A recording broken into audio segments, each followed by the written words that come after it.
Teman-teman, di sini saya akan menjelaskan definisi haki.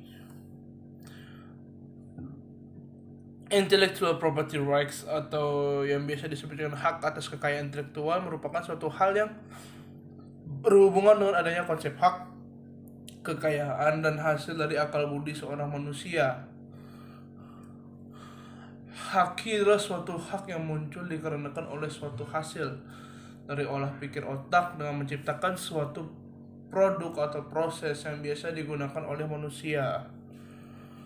Hak atas kekayaan memiliki 3 kata, yaitu kunci yang sangat penting, yaitu rights, hak, properti, kekayaan, dan intelektual. Hak atas kekayaan intelektual adalah hak yang spesial dan eksklusif. Hak ini akan diberikan kepada seseorang atau suatu kelompok atas suatu yang diciptakannya. Dalam kata yang sederhana, hak atas kekayaan intelektual mencakup hak cipta, hak paten, dan hak merek.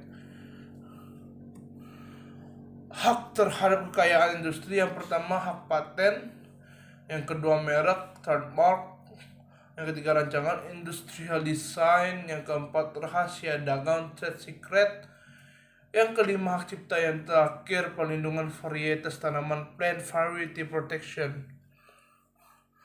Landasan hukumnya itu di pasal 90 Undang-Undang Nomor 15 Tahun 2001.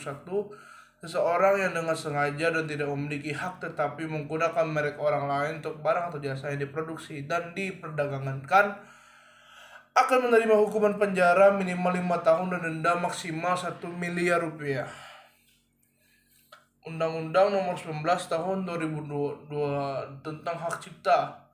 Barang siapa dengan sengaja dan tanpa hak melakukan perbuatan sebagaimana dimaksud dalam pasal 2 ayat 1 atau pasal 49 ayat 1 dan ayat 2 dipidana dengan pidana penjara masing-masing paling singkat 1 bulan dan atau denda paling sedikit 1 juta rupiah atau pidana penjara paling lama 7 tahun dan denda paling banyak 5 miliar rupiah. Peran haki dalam pembangunan ekonomi dengan mempengaruhi insentif untuk berinovasi. Intelektual perlindungan hak properti dapat mempengaruhi pertumbuhan ekonomi di Indonesia dengan cara-cara yang penting.